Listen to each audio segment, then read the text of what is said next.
আসসালামু আলাইকুম viewers, Sabinus কিচেনে তোমাদের স্বাগত জানাই। এর আগে তোমরা চিংড়ি মাছ দিয়ে কচু বেগুনের তরকারি অনেকভাবে খেয়েছো। একবার এইভাবে রান্না করে দেখো, আশা করছি তোমাদের খুবই ভালো লাগবে এবং তোমাদের পরিবারের সকলেরও খুবই পছন্দ হবে। Let's go. Oh my god. Aha. Yes.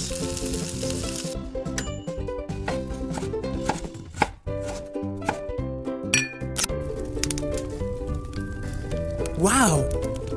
Thank you. কচু পাতলা পাতলা করে কেটে নিয়েছি, বেগুন কেটে নিয়েছি একটা। কড়াইতে 2 চামচ সর্ষের তেল দিয়ে একটা বড় সাইজের পেঁয়াজ কুচি দিয়ে দিচ্ছি। পেঁয়াজ আমি হালকা করে ভেজে নেব। হালকা করে ভাজা হয়ে গেলে আমি 100 গ্রাম চিংড়ি মাছ ভালো করে পরিষ্কার করে দিয়ে দেব। দিয়ে আমি চিংড়ি মাছও হালকা করে ভেজে নেব।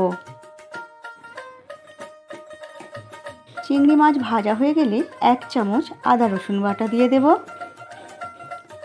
কিছুক্ষণ আদা রসুন বাটা দিয়ে ভেজে নেব। এরপর আমি 1 চামচ গোটা জিরে আর ঝালের জন্য শুকনো লঙ্কা একসঙ্গে পেস্ট বানিয়ে নিয়েছি, এটা দিয়ে দিচ্ছি। ঝালটা তোমাদের প্রয়োজন মতো তোমরা দেবে।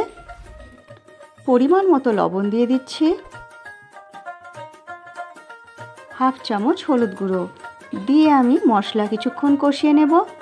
মশলা কষানো হয়ে গেলে বেগুন ও কচু একসঙ্গে আমি দিয়ে দেব। দিয়ে এবারে আমি কষিয়ে নেব কিছুক্ষণ।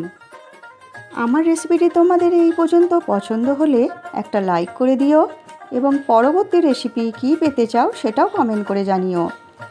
অল্প অল্প করে পানি দিয়ে আমি কচু বেগুন কিছুক্ষণ কষিয়ে নেব। কষানো হয়ে গেলে পানি দিয়ে দেব। পানি দিয়ে ঢেকে মিডিয়াম আঁচে হতে দেব। এই রকম ঝোল নামিয়ে নেব, বেশি পাতলা ঝোল রাখবো না। নামানোর আগে ভাজা জিরে গুঁড়ো 1 চামচ দিয়ে আমি ছড়িয়ে ফুটিয়ে নামিয়ে নেব।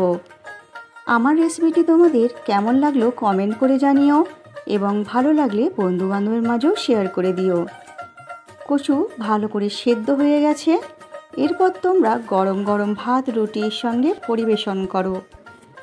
আমার রেসিপিটি তোমরা যদি ফেসবুক থেকে দেখে থাকো তাহলে ফলো করে পাশে থেকো এবং ইউটিউব থেকে দেখলে সাবস্ক্রাইব করে পাশে থেকো। আমার রেসিপিটি শেষ পর্যন্ত দেখার জন্য তোমাদের অনেক অনেক ধন্যবাদ রইল।